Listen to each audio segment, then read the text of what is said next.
Ilva und die Orich-Blau plant Deel 2.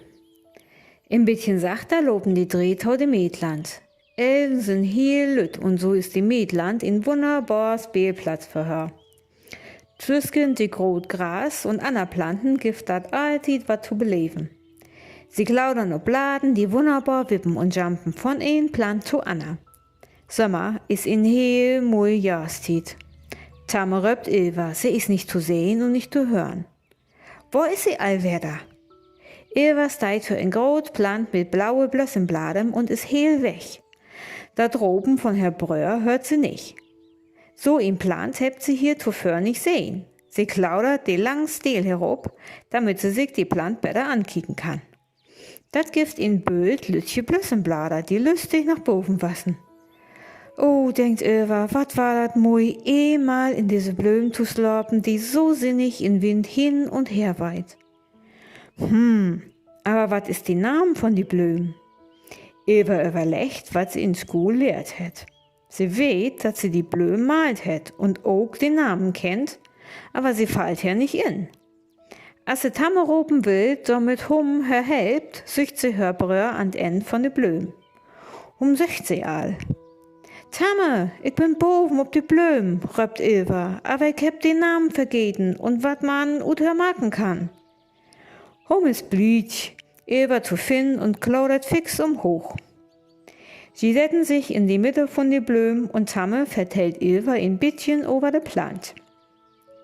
Alt kann sie sich nicht ob einmal machen. Dat ist ein Kornblöm. Her Bladen und Blössom kann man eten. Sie wird in Sommer sammelt und in Netz drückt. Dorut wird in Bree markt, de hebt, so man sich an Für verbrannt het.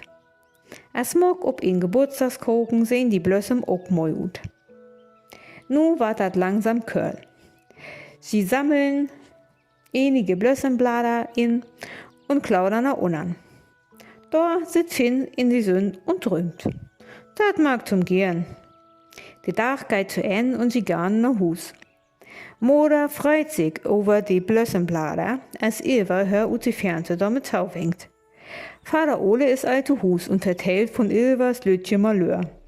Inge lacht. Sie kennt her hitzig und lebensfroh Tochter.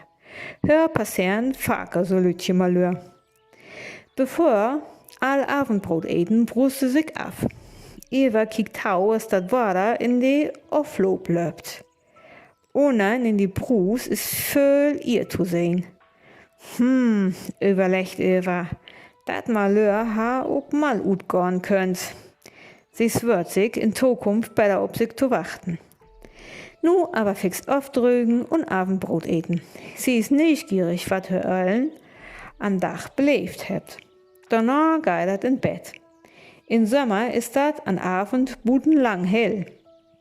Um besser insloppen zu können, trägt Ilva her Vorhangtau. Dit sind 2 große Blader von Brennnessel. Herr Moder hat die ob in Bandmarkt und für die Fenster fastbind. Ilva hört Kurt die Bröers in Deel angehen und die Vater oben. Danach ist Ruh. Ilva duckt sich in her Bett und freut sich ob die Morgen. Endlich Ferien. Da gibt dat heel viel Zeit, Abenteuer zu beleben. Sie hat alle eine Idee, was sie an zu kommenden Tag machen will. Mit diesen mooie Gedanken slöpt sie Blietchen.